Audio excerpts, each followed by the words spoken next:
Welcome everyone to the Using Excel to View Your Assessment Results. This is for beginners. And these are your team. This is your team today, I guess we'll say. We have Heather Jenkins with us. She is the Director of Assessment and Math Curriculum at Demonstrated Success. Hello, everyone. And we also have Annie Wallace here from the New Hampshire Department of Education. She is the math consultant there, so she is your person with all things math. Thank you. Welcome, everybody. And my name is Tammy Hilton. I'm your facilitator today, and I also work with Heather at Demonstrated Success as a professional development and school specialist. All right. So I'm going to turn it over to Heather now, who's going to get us started. I'm a maniac with the slides today. Sorry, Tammy. Oh, that's okay. So what I had planned to say was we want to thank the Department of Education for sponsoring this webinar. This is the third in a series of webinars to support nope, that is not correct. This is actually the first. I'm so sorry. That's okay. So this is the first in a webinar series about using Excel. Again, this is a beginner webinar today, so we are so excited that you joined us. Everyone is going to be muted because we are in webinar format. However, we do want you to ask questions as they come up. So feel free to put those right in the Q&A section down there at the bottom of your screens. And I will be monitoring that and reaching out to Annie and Heather throughout the presentation with those to get those answered for you. If you do have information for everyone to see, feel free to enter it into the chat section as well. And then tomorrow, we will send you an email with a link to your professional development certificate, the video presentation of this webinar, the PowerPoint that Heather and Annie are going to go through today, and any other documents or resources that they have in this presentation as well. And so now for real, I am going to turn it over to Heather, who is going to start us off. Thank you everyone for joining us. Thank you, Tammy. I appreciate it. Thanks again, everybody, for coming today. Just that gentle reminder that it is about the journey as much as it is about the outcome. Today, we are talking a lot about outcomes because we're talking about data in general. This particular webinar is an Excel webinar, and we're going to be talking about how to format some of your assessment data or whatever type of data that you are going to be looking at. I am going to turn my camera off just so that I can focus a little bit more on my screen, and then also my pictures and everything go away so I have a little bit more space. But here I just wanted to go over, we had a couple of questions in the registration, and I just really wanted to make sure that folks understood exactly what we're going to be doing today. So the first question was just in general about using a Mac over a PC. I'm actually on a Mac right now, a Mac and a PC. We're talking Excel. I'm not talking as much today about Google Sheets, although a lot of the formulas and everything are going to be similar to what you would do in Google Sheets. There's a couple of things that are really difficult to do in Google Sheets, but for the most part, what I'm doing today is going to parallel that. Some of the data that some of you are collecting is in this second one, which is demographic data, whether goals have been reached or referral sources, and all of this type of stuff. Today, we're really looking at the basics of Excel, how we're using Excel. What we're going over is some of the formatting, some basic formulas that you can use. We're not going to get into like pivot tables or graphing. The last one as well with the merge documents. If you stay on after this, I can show you a little bit about merge documents, but merge documents are actually done more in Microsoft Word. You create the merge document and then you pull in an Excel spreadsheet to be able to fill in fields that you create in Microsoft Word. because of that, it's not really covered in this particular webinar, but depending on how much time we have, if you want to stay on, we can talk a little bit about that, or you'll have my information at the end of this particular webinar. Might be even just best to reach out to me, and I can maybe set up a little bit of a time to be talking about that. The interesting part, I can see here, it says my school uses Google Sheets and the document drive, etc.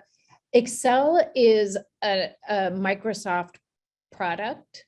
It is not a Google product, but again, a lot of what I'm talking about here can also be done in Google Sheets. So you're not in the totally wrong place. And there's just a couple of things, and I'll point them out when we get to it, that are a little bit harder to do. One thing in particular that I'm going to be doing today that is really challenging to be able to do in Google Sheets, but for the most part, it may not look exactly the same on your particular Google Sheet, but all the functionality that I'm going to show you today is in Google Sheets, with the exception of the one that I'll make sure to point out when we get to it.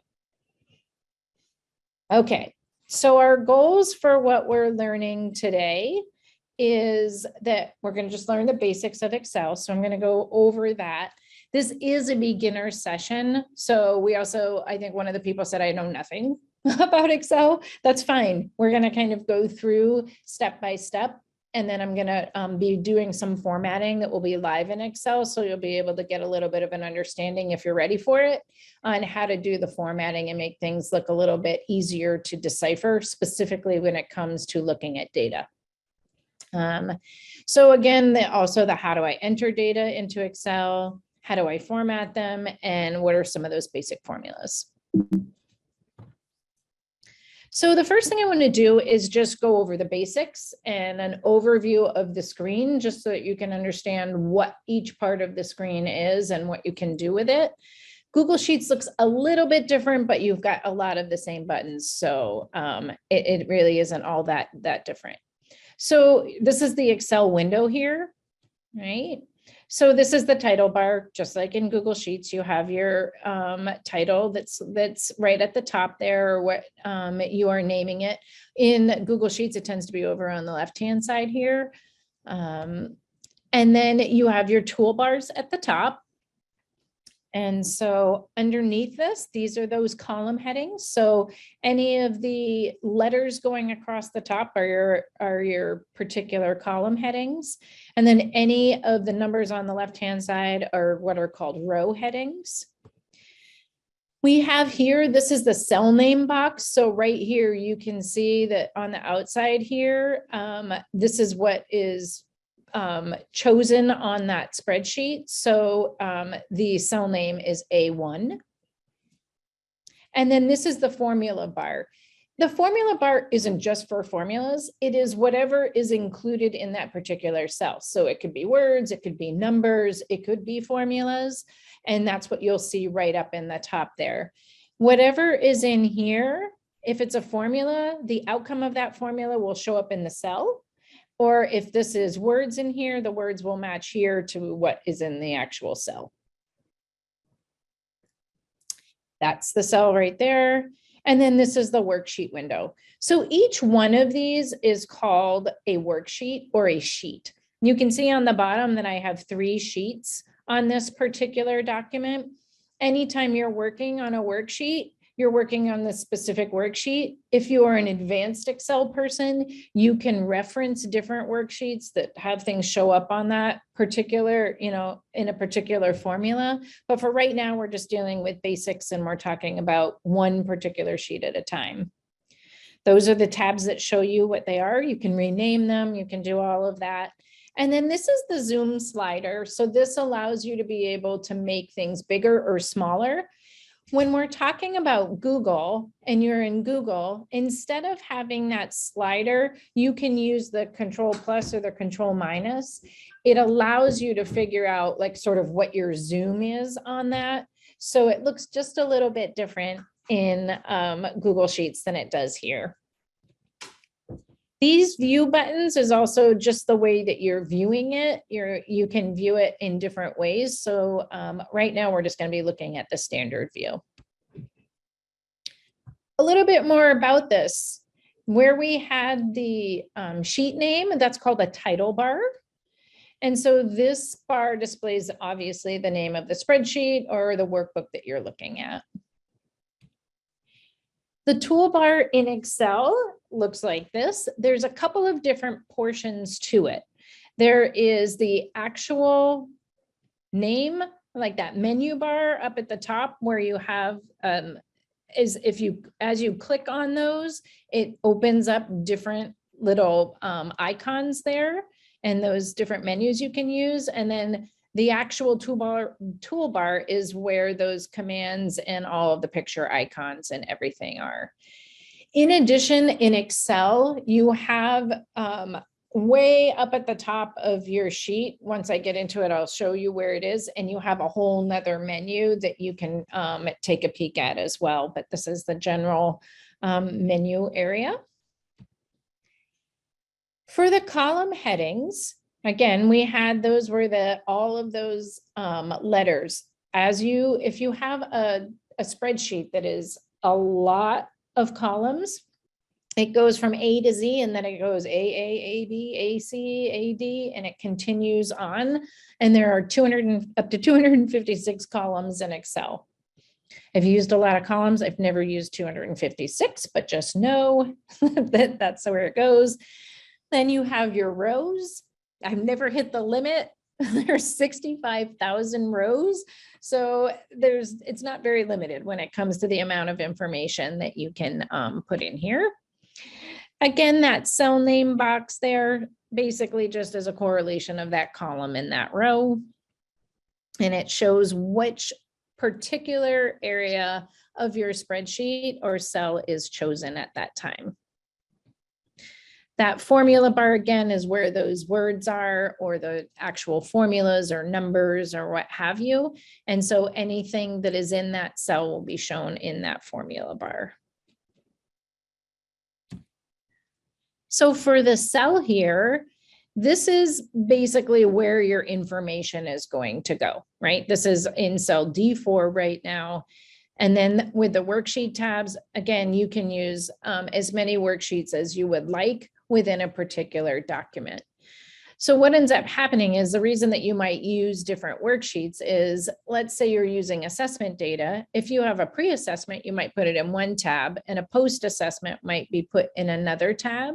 Or if you're looking at different classes, each classroom might have their own tab in what the data is for that particular class.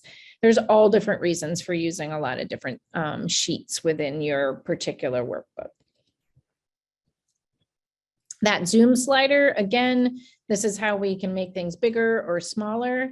It is something that is crucial because the way that Excel defaults is it's really tiny. So for those of us who need it a little bit bigger, use that zoom slider to change the viewing area. And then we're going to look at it in normal or standard. Page layout is kind of nice too. You can kind of see what it's going to look like on a page, especially if you're somebody who has to zoom in a little bit, you can see what the full page is going to look like. And then there's also a page break view. In Google Sheets, I'm not sure that there is a specific page break view unless you go to print it and you view it from print. It's mostly page layout in the normal standard view.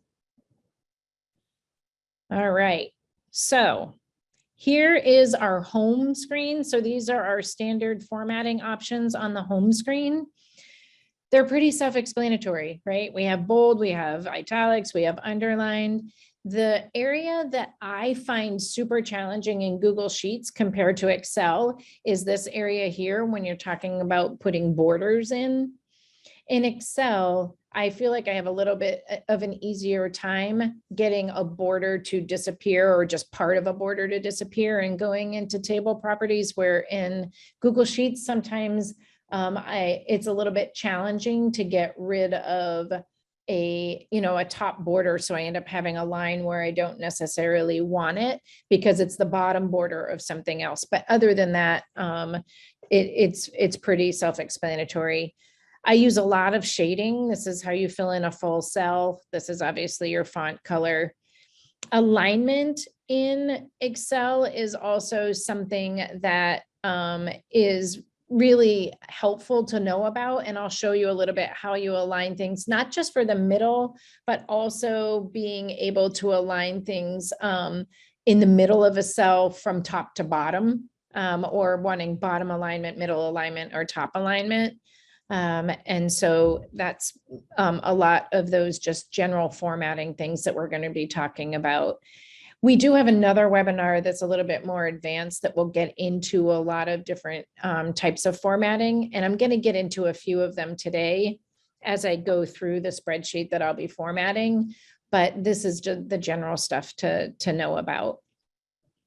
So this spreadsheet formatting and printing New Hampshire SAS data, this is basically what my particular spreadsheet is going to look like when I start.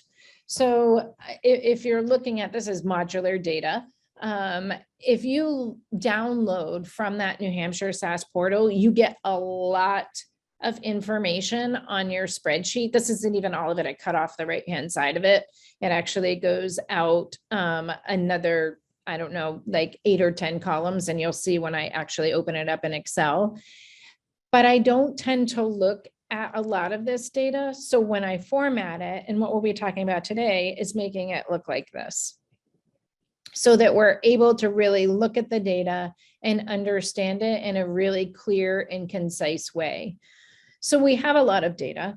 We look at data a lot, and sometimes we use Excel and other times people use like a regular document that they put it into.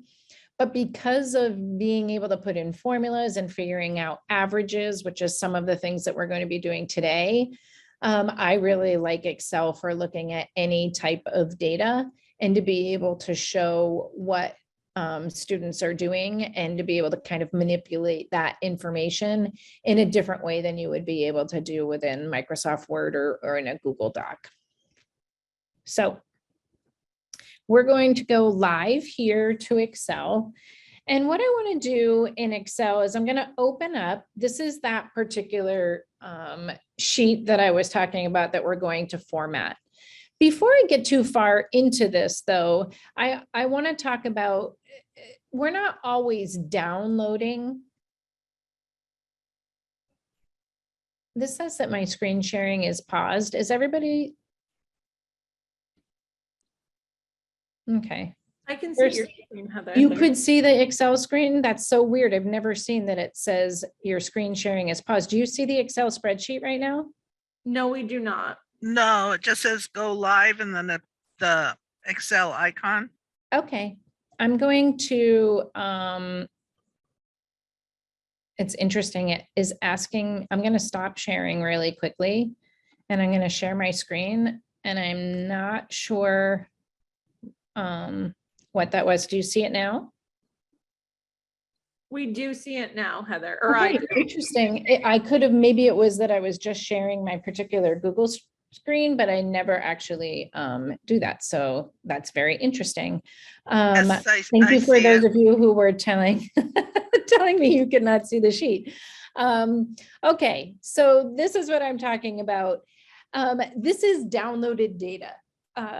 There are definitely times where you're going to be using downloaded data. If you ever use your New Hampshire SAS modular assessments, again, that's what this one is, or you're looking at summative data, this is where what it's going to look like. It's going to look very similar to this. I have my students along the left-hand side. I have I obviously changed this for the purposes of this particular session, but you may be entering in the data. And so you are manually maybe putting in specific information into each one of these cells. So that would be the difference, is you might need to start a new sheet. And if this was something, if I didn't have this and I was starting to enter my student data, I might just start entering my student names in here, right? And I would be entering down the side and I would create my column headers. This is where I'm talking that it's really nice to be able to use the Zoom because everything is so tiny. So you just, the way that this works is you just type right in your cells. So for those of you who are brand new, that's the way that works there. So now that I have my downloaded data, what happens a lot with data that's downloaded is you get a lot of information that may or may not be useful to you. So for me, I'm going to start getting rid of some of this information. I'm going to show you some quick ways to be able to do that. And maybe some shortcuts that you might not have used before in the past. So one of the first things that I want to do is I have some duplicate information here that I don't necessarily need to be able to be figuring out what I need to for this particular set of data.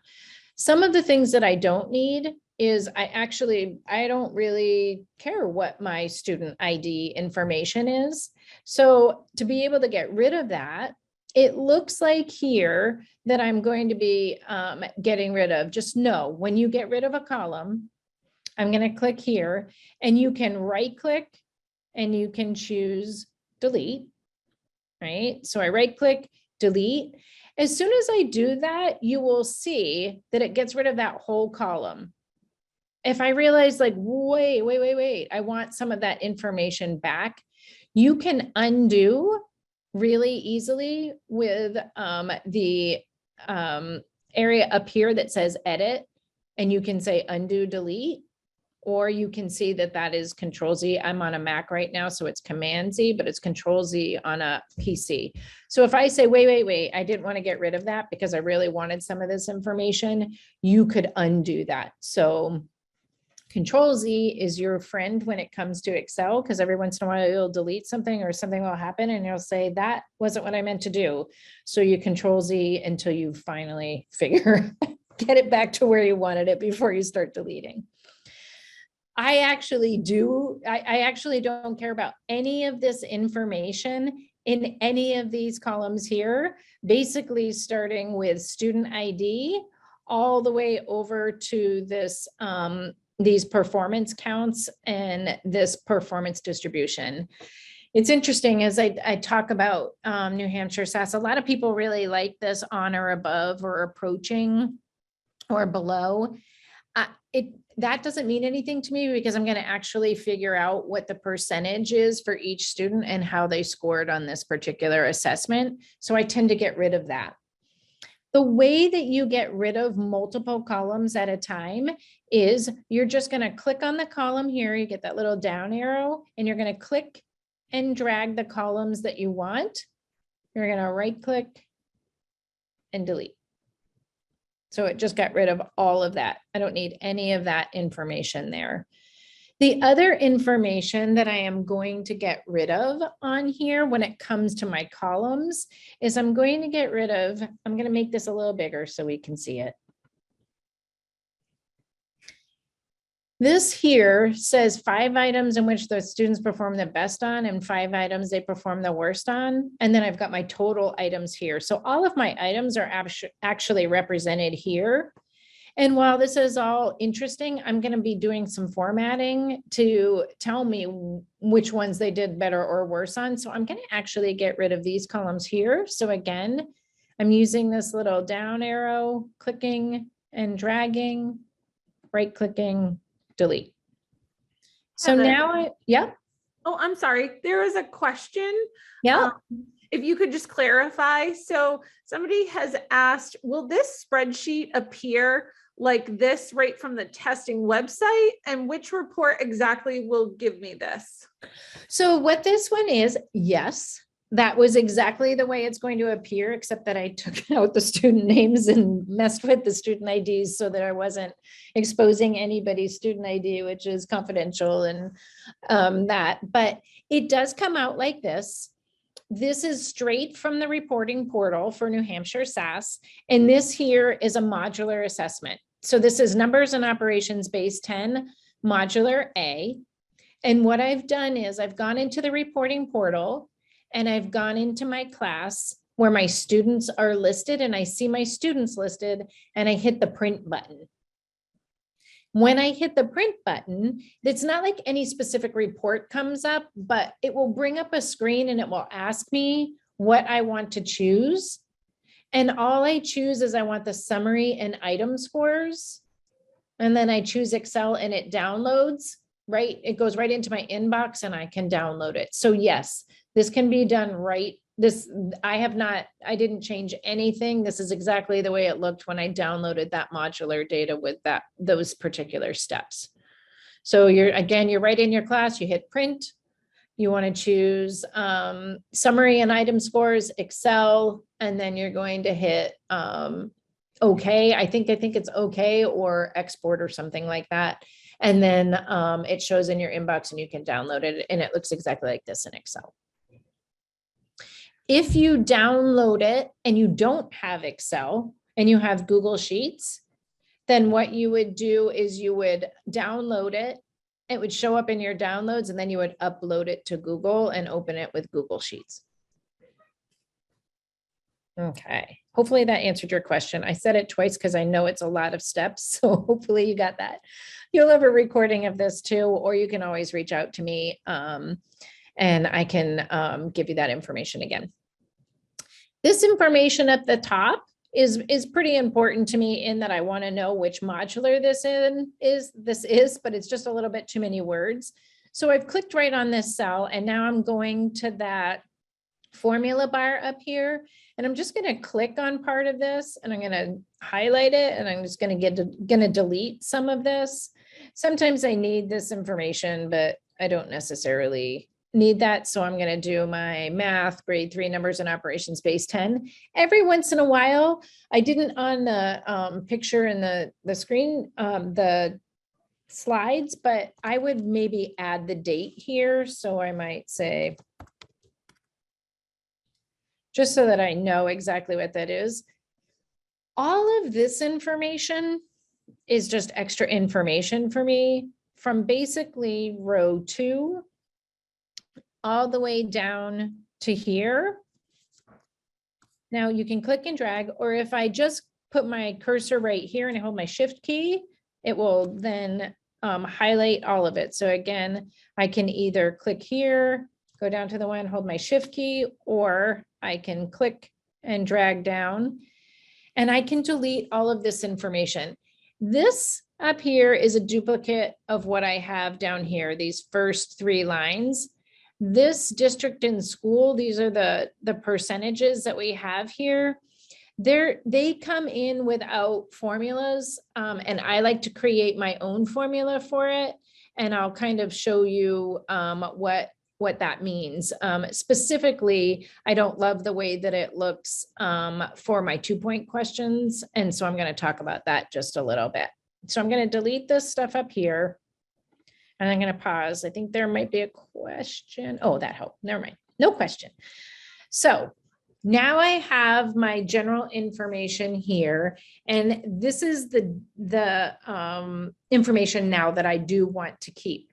I am going to do a little bit of formatting with this. And so I'll show you how I get rid of color, how I add color, and how I put formulas in. I'm going to do a little bit of text direction stuff here so that you can just get an understanding of how all of that works. So for right now, what I want to do is I am going to add a row. The reason being is above student 1, I want to be able to have what line is going to be a line there so that I can put in what a correct answer frequency is for my particular questions. So to be able to do that, I'm going to go over to the side here. I get my little arrow. I'm going to right click.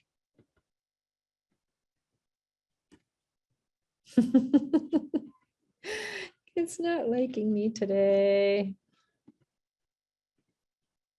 Interesting. I'm going to go up to insert. I don't know why it's not working for me. I'm going to try one more time. There we go. I don't know why it wasn't working before. Okay, so I'm going to click here. I'm going to right click. So maybe I need to highlight that row, and then I'm going to say insert. Because I'm hitting insert here, it's not allowing me like insert above or below. It's just going to insert it right above it. So if if you're trying to insert something, make sure you understand that it's going to insert it right above. It won't do it below. So every once in a while, you have to undo and then go where you want to. So now I have the row here that's going to be for my correct answer frequency. All I'm going to do here is write in correct answer frequency. All right. So I've got a couple of issues with things that I don't love the way that it's looking right now. And so I'm going to show you a little bit about how to delete things, how to format some of the words, and to get things so that they're not grayed out. What I like to do here where it says student data, I don't need that. So I'm just going to click on that and click my delete. I don't need the student here. I'm going to click on that and delete. All of this blue, I love this blue color, and I'm going to use that for something else, but I don't need it for where it says item number, max points, standard, or correct answer frequency. So I can either click and drag, or I could have again clicked right here, hold down my shift key and go here. And I am going to, I don't want that to be blue. I want it to actually be white. So I go up to this little fill color. I'm going to choose that fill, and I'm going to say no fill. I don't want any fill on that. You can also see that it's not looking super great. It's kind of coming over to the side here. And what I would like to do is, because I don't have anything in these cells here, what I want to do is I want to merge these so that they can have enough room to have all the words in them. So what I do here is on 4, I'm going to click and I'm going to drag, or again, I can click and then I can hold down my shift key and use my arrows. I can do all of that with my arrows on my keyboard. But again, I'm highlighting these, and this merge and center is just that. It's going to merge those two cells and center what I have here. So you can see this, you can see it's merge and center, merge across, merge cells, unmerge cells. So sometimes you merge things and you're like, ooh, I have to unmerge it. But I'm going to merge and center that. And then I'm going to do the same thing for this. So I'm going to click merge and center. If you're somebody who really likes your command keys, or the control key, that command Y is like, do it again. And the same thing here. I'm doing it again. And then I like to highlight all of these, and I like them to be right justified instead. So I merged and centered, and then I right justified them. So they're lined up where I would like them to be lined up. The next thing that I want to do is I'm looking a little bit at this area here. So I have my students, and you can see that I have my item numbers. You know, I had 12 questions on this particular modular assessment. I had some questions that were worth 2 points and some questions that were worth 1 point. Because it's not just a 1-to-1, like question 1 is 1 point all the way to question 12, I can't just do an average to be able to figure out what my student scores are, because I have more than a 1-to-1. So what I do first is I can do it in my head. I can see here that there's 2 points for these. I can add 3 to 12 and I can know that that's 15. But there's times, like this is a math modular. If I was doing a modular assessment that was one of the reading modulars, I could have up to 25, 26, 27 questions. And then it becomes a little bit more user error for me to be able to figure out exactly how many points we're talking about. So the first thing I'm going to do is I'm just going to do a sum. I'm going to add up all the number of points that are available for students to get on this particular assessment. The way that I do this is I know what some of those formulas are that are, you know, the traditional formulas. Anytime you're doing a formula, you use the equal sign first, and then you're going to say what your formula is. So I'm going to say equals sum. And then what you do here is you do an open parentheses, and then I'm going to click and drag all the way here and hit my return key, and that's my formula. So that's how you do a sum. I'm going to show you another way to do it, only because, I want you to know all the different ways to do it. You can see what the sum is here. It's saying, I could have typed that whole thing in. I could have said, I'm going from, for the sum of this, I'm going from C5, right? And this means C5 all the way to N5 here. So I could have typed this in, but the clicking and dragging makes it a little bit easier. I'm actually going to delete this and show you another way. So if I wanted to go here, I could go to my formulas here. And now this is some of my regular formulas that I have. And so I could look at this and I would like to sum. And now it's telling me right here where that is. If I didn't want it to be that whole place, I could make it smaller or larger. But it's looking at this particular row and it's inserting my sum for me again. So now I know that the sum of all of my points for this particular assessment is 15. Now that I know that, what I can do is I can add up all of my student numbers and do a sum of that. And then I can divide it by 15 because it's not a straight average.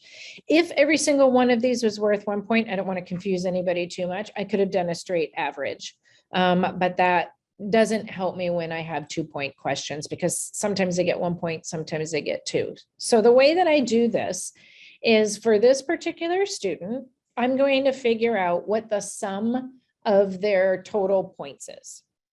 So again, there's a couple different ways I can do that, but I know that it's equals sum.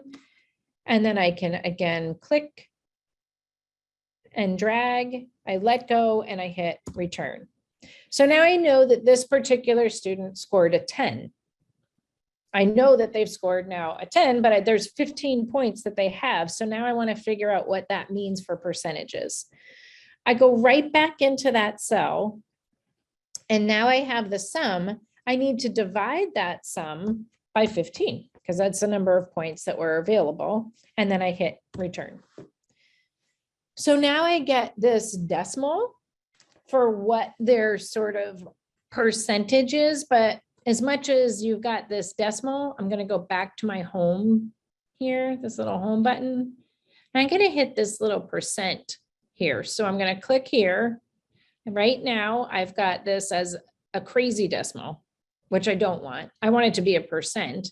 And so I'm going to click this little percent style, click it once, and it's going to turn it right into the percent for me. If I didn't want it as a percent and I wanted it as a decimal, right, I could undo like Control Z, or I could go up here and say edit, undo style, right? I did it twice, so I gotta undo it again.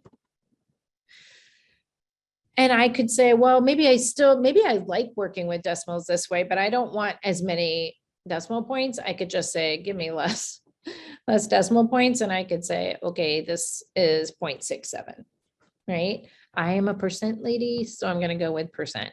Whoops. There we go.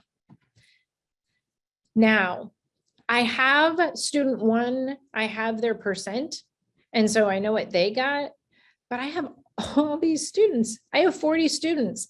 I do not need to put that same formula in every single cell for the students. So I'm going to show you really quickly how you can make that formula be associated with all of the students, and it will pull the information from each row for that student. I'm going to make this a little bigger because I want to make sure that everybody can see this on their screen. Okay, so I have my 67%. You can see that my cell right here, the B8 cell, is highlighted. In the bottom right-hand corner, I have this little square, green square, and I get this plus symbol when I'm on it.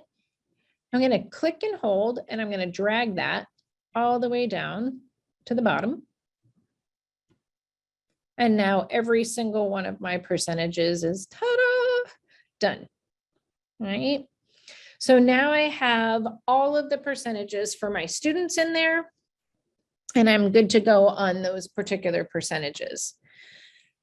as I look at this, a lot of times when you have multiple students on here, you want to be able to sort your information to say, well, I want it from the student who, maybe you want it from the student who did the best on the assessment, all the way down to the student who struggled the most, or vice versa. So I'm going to show you how to sort your spreadsheet. And this is where you really need to be paying attention, because you want to just choose a specific area that you're going to sort. If I just said, I want to sort my student here, and I wanted to sort this and this, and I wanted to put this in order from the, let's say the student who struggled the most down to the one who did the best, what's going to happen is if I sort and I just have this highlighted, none of this will go with it. So it then becomes, I have no idea who's associated with the 1, 2, 1, 0, 0. I won't know. So the rule of thumb when you're sorting is you highlight the area that you want to be able to stick together, and then you're going to choose how you want to sort it. So the area that I want to stick together starts with student 1. And if I scroll all the way down here and I go down to this block, I'm going to hold down my shift key, and it's going to highlight that whole area. So again, you can choose it, shift key, and then it goes down to that area. The other way that I can highlight is I click and hold and drag all the way down to where I need to be. And then you just let go, and I've got everything highlighted that I need highlighted. So now I'm ready for my sort.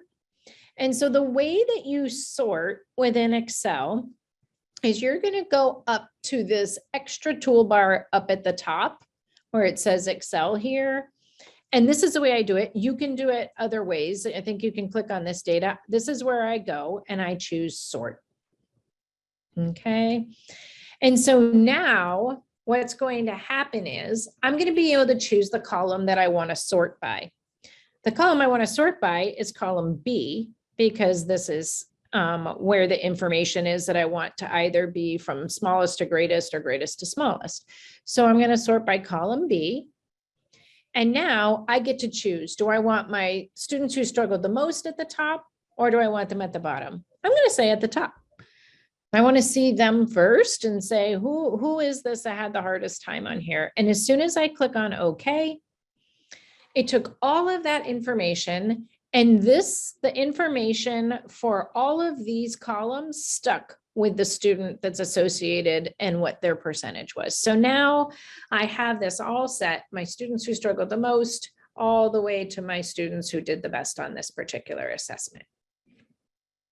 So I'm going to go through that again, but I'm going to go through it in a little bit of a different way as well. So you'll see here, if I go to data here, we can choose the sort on this particular one as well.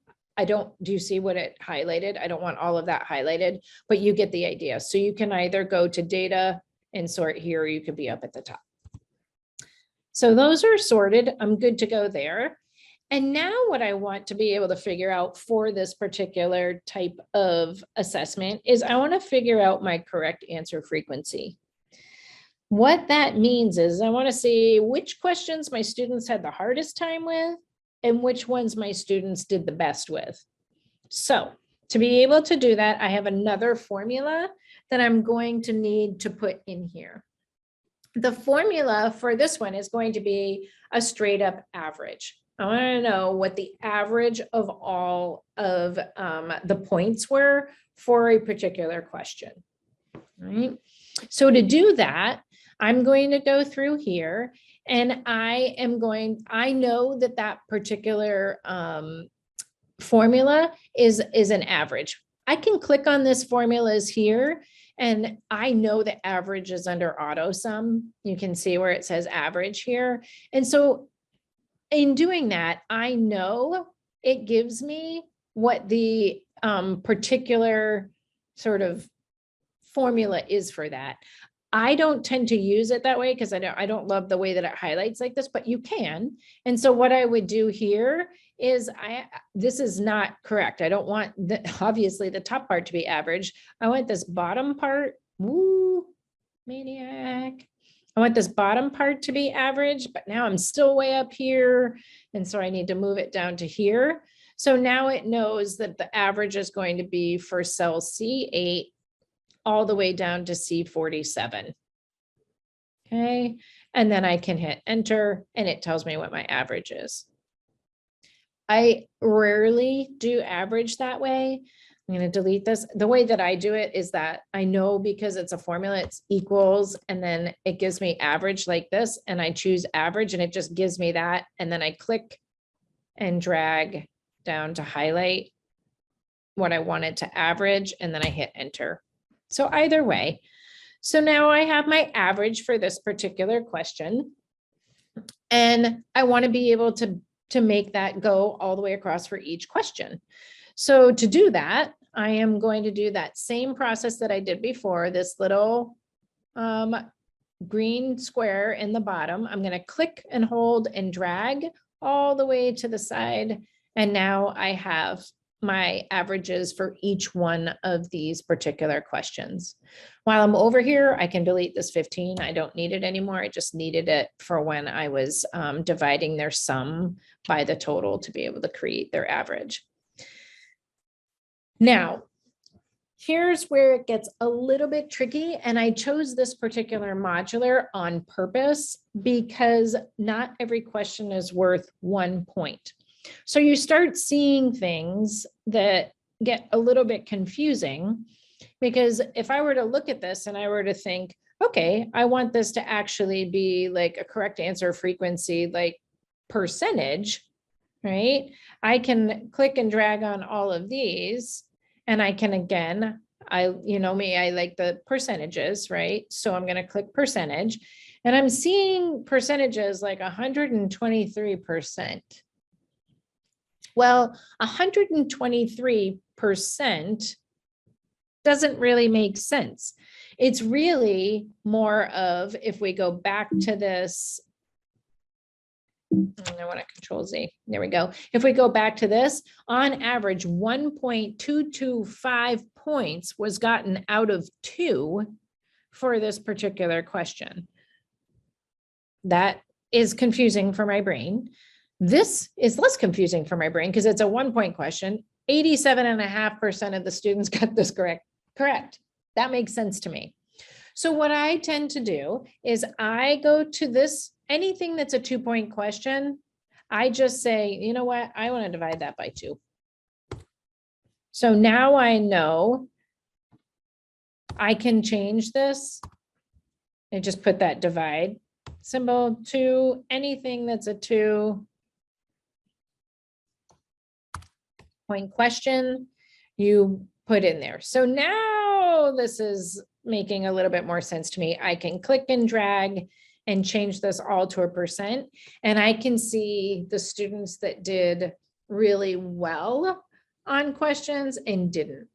This too, it doesn't actually equate to 61% of the students got this correct. Because it's worth 2 points, it still is that sort of funny 61% of the points were scored for this particular question because it's a 2-point question. So it does end up being just a little bit different in that respect, but for the most part, it's really telling you which questions students are struggling on and which ones they aren't. Because that's super important to me, I like to click and drag to highlight, and I make that, I like the orange. And so I make that orange so that it kind of sticks out to me. So now I've gotten all of my formulas in there. I've gotten all of the things that I need in there, but I do not like the way that this looks still. So I'm going to show you a couple other formatting things. First things first, because I want to be able to print this, if I look down here and I look at this page layout view, you can see I'm on 2 pages, which is horrible. So I don't want that. I'm going to go back to that page layout. I'm going to do a couple things here to just kind of show you how to change text direction to make things fit a little bit better. Anything that you want to change text direction on, you click and drag to highlight it. And then the text direction is this little AB orientation here, and you can change it to what you want. I like to rotate the text up so that it's up, and I save myself a little bit of room this way. Now what I can do is I can say every single one of these columns can get smaller. So there's a couple of different things that I can do to make the column smaller. For some of us, we're the old school and we take each one and we make them smaller, smaller, smaller. I'm going to show you a little bit easier way to do that. And then I'm going to highlight, click and drag to highlight everything I want.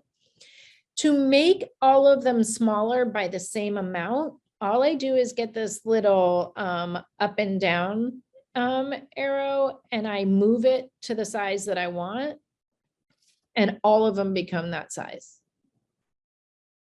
which is pretty great. Now, maybe I want them to all be that size, or maybe I want to get them as small as possible. Specifically for the English language arts, or if you have a ton of columns, you want them as small as possible. Instead of clicking and dragging to the size that you want, when I get this little arrow, if you double click, it just makes it as small as possible for that particular thing. So again, I can either click and drag and it makes everything wider or everything thinner. Or if I get this and I double click, it makes it small. This does not need to be that big. So I'm going to click and drag to about the size I want. And the same thing with this student. I don't want to go too far on that student because the correct answer frequency, I want it to be over to the side a little bit. So now if I go to this down on the bottom to this print preview, I can see, okay, I got everything on one page. Great. I like to center my title. So I'm going to center this. So I click and drag across the whole top, and then I'm going to use that merge and center again, and it puts it right in the center. I don't love where some of these lines are and what's happening here. So here's a really cool way to highlight your whole spreadsheet and say, take off all those grid lines. Up on the top here, this little plus I'm getting with this square, I click on it and it highlights my whole spreadsheet. I go here and I say, don't want any borders at all. You're going to think I'm crazy, but I'll show you what I'm going to do here. I also don't need this gray. So I'm going to click and drag, choose this, and I don't want any fill. Now what I'm going to do is I'm going to create the borders where I want them. So I'm going to highlight all the way down here. And I'm going to say, yeah, I would like the borders around the outside. I'm going to do the same here for where my student is and what their answers and their percentages are. I would like the same thing to happen there. So now I have all my borders where I would like them.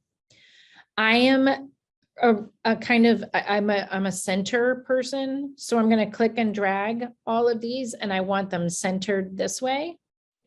I like them all in the middle.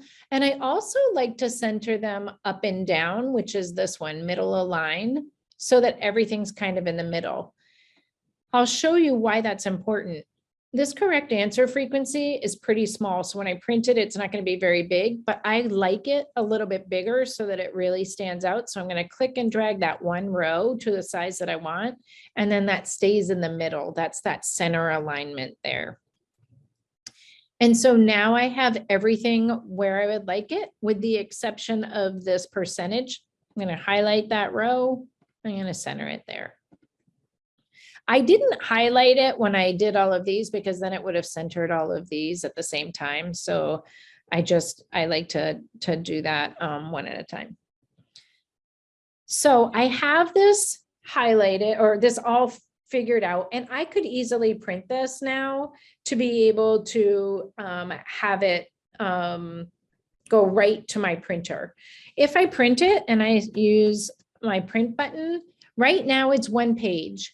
If this had multiple students, it went on to multiple pages, and I really wanted this information at the top to be shown at the top, I'm going to show you a couple of different things that we can do to be able to do that. If I go to File and I go to Page Setup, here's where I can change my margins. if I was doing any sort of English language arts, like a reading one, I probably would even change it to landscape so that it was a little bit further across. But right now my margins and everything are fine. If I wanted to insert a header or footer or page numbers, I could. This here is where I really want to show you how to get this information to show up at the top of each particular page. And this is the rows repeat at the top. So I'm going to click right in there. And here's the easiest thing to do with this. Rather than to figure out what in the world the formula is for this, I'm just going to go over to the left here, click and drag. And now it's put it in there. So what will happen is all of those rows, I'm going to click OK, will repeat at the top if I have multiple pages. Because I don't have multiple pages right now, I'm going to actually make it multiple pages so you can see how this works. I'm going to highlight all of these and I'm going to make them just a little bit bigger. And now I know it's going to be more than one page. So I can go to print. You can see the print one here and print two. You can see that's right at the top. I'll show you when it comes to this page layout. You can see that those rows will repeat at the top for each one. Go back to my page view. I have one more formula that I do want to show you. I'm going to show you the way that you can sort things from left to right. This is one thing that I have not been able to figure out in Google Sheets. So if you're in Google Sheets, I'm sorry. This is what I know how to do in Excel. I think it's like a 10-step process to be able to do it in Google Sheets. And I did it one time, but I just can't remember how to do it. So what I want to do is I want to put these are in item number order. I want to put them in order from the question that the students had the hardest time with to the question that the students did the best on. So I am going to highlight this area. Okay. And I want to take all of these numbers with it because I want them to match up. I want to be able to see which students did the best or the worst. So again, from this item number here, all the way down to the bottom of where the student scored. And I'm going to go right back up to that sort button. So this data, and I'm going to choose sort. This time though, I'm going to go to options and I want to sort from left to right. As soon as I sort from left to right, it's going to ask me which row I want to use for the sorting. And the row that I want to use for the sorting is row 7. And I'm going to do smallest to largest. So the one they had the hardest time with, so the one they did the best on. And now it's in order from, it looks like question 7 was the one that they struggled the most with, all the way up question 12, 5 and 12 they did pretty good with. And it brings that standard with it, and it brings all of the student answers. So this student 34, these were their answers, and it kept it all in there because I highlighted that whole area. So that is how that's it. That's the whole formatting. I could print it from here. I can see it says, please share how to put this in a display without numbers and letters and columns and rows. So I'm going to show you that really quickly. If you print, it doesn't do any of the columns or rows or things like that. I cannot necessarily, if you're wanting me to show you where to show it this way, we're still seeing the columns and rows, and this particular way is the worst. So the way that I think that you're asking is you can either print from Excel, or I tend to save this as a PDF. I can save that. And then I can go in, I'm going to go into my Finder, and this is the PDF that I just created. And this is what it looks like here. So that would be, you would be able to show people. It's the same thing as you print from Excel. I like to save things as PDFs and show it to people as a PDF. And then that way, if for some reason when they open it in Excel, something changes with the margins or things like that, nothing changes when it's in a PDF. Other than question? Yep, the small triangle question. Yes. This one here. So what this means is that it has something that it doesn't like in this particular formula. There's actually nothing wrong with this particular formula. So I could say ignore the error here. It's the same thing. I'm not sure why some of them did that for this. There's nothing wrong with this particular formula. Sometimes when you download data, this little green arrow will show up, and it will be because it's looking at it as text instead of a number. So every once in a while, like if you download writing data, the writing data, for some reason, it's coming over as text, and you need to convert all of that to a number so that it can do the actual formulas. So that's the only time I can think of that it might be, you might click on something and it's not actually a number. Like this says general here even, and I could say, move this to a number. So general is no specific format. I could change it to a number format here. So that's typically why I get that particular information, but there's not anything wrong with these particular formulas to my knowledge. So we are over time already. I do want to go back because I am done with showing you how to format that in Excel, but I just have a couple of little things that I want to show you. These for printing, you just want to make sure, if you just want to print a particular sheet, you want to be able to choose your margins if you want to change the margins. Sometimes you can choose scale to fit and all of that. I do have a little guide here for shortcuts and commands. And then I also have the guide here for some of the formulas that you might use. The two that we used today were the sum and the average. In our next webinar, we'll be getting into a little of the product and count if information. And then we'll kind of move on. I just want to take another minute to see if there's any questions. As we're doing that, please type your questions in if you have them. We do have a couple of upcoming webinars. We have the advanced Excel, like intermediate advanced. I'm going to tell you, Mike Schwartz, our fearless leader here at Demonstrated Success, does the advanced to intermediate. It is a lot. There's pivot tables and all of that kind of stuff in there. But if you're really ready for that, you can go for that. We've got some the New Hampshire SAS webinars that are coming up. Again, thank you to the DOE. They sponsor all of these. They make them free. So the New Hampshire SAS and SAT stuff. You are going to get a quick 4-question, I believe, survey pop up when you close out of here. We really value your feedback. We look at it. We look at every single response and every single answer to be able to tweak webinars and to bring you what you really want to see. And we look at it for future webinars. So please, please, please take the time to be able to fill that out. And then I'm Heather Jenkins. That's my email address. You can contact me anytime. And then we've also got Annie and Tammy here. So we will, you can email any of us at any time.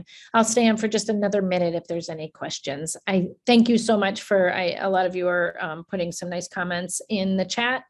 And this is recorded. The last question we have, it is recorded and it should show up in the link to it will show up in an email that you'll get that will have your certificate and this particular presentation and everything in there. Heather, there was one more question in the chat among all the thank yous that is asking, what would be the next one that makes sense to do after this? I believe that's in reference to the webinar list that you just went over.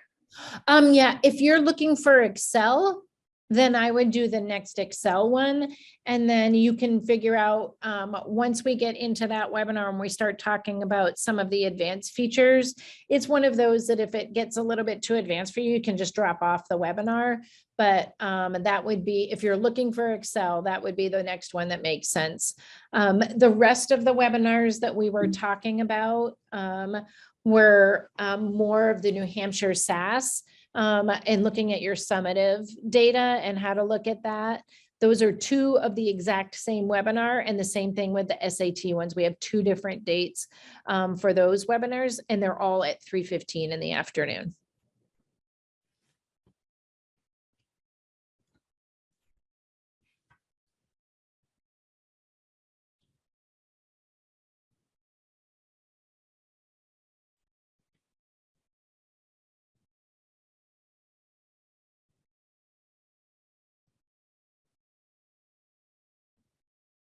So somebody was asking, I would like to use this Excel spreadsheet to calculate student progress on their IEPs. It says, can I do the same on their IEP goals and objectives? If this is something that you can use any of these formulas in any spreadsheet that you have. So if you're looking to track, if you're doing some formative assessments, you could put all of their assessments in the sheets and use those same types of formulas to be able to do that.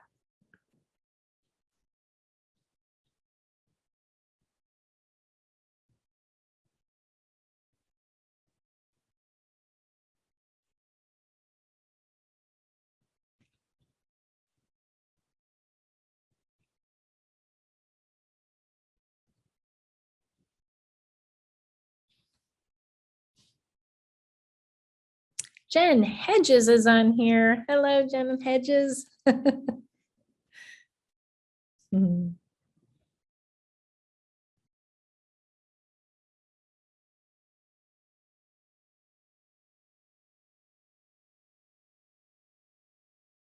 All right, I'll stay on for just another minute.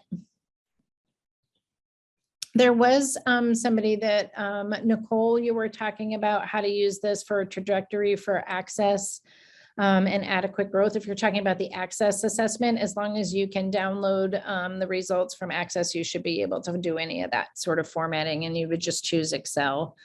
A lot of times it's a comma separated value. Every once in a while you can upload those into Excel and it works, and sometimes it doesn't. I'm not as well versed in access data, but we have some folks that work with that.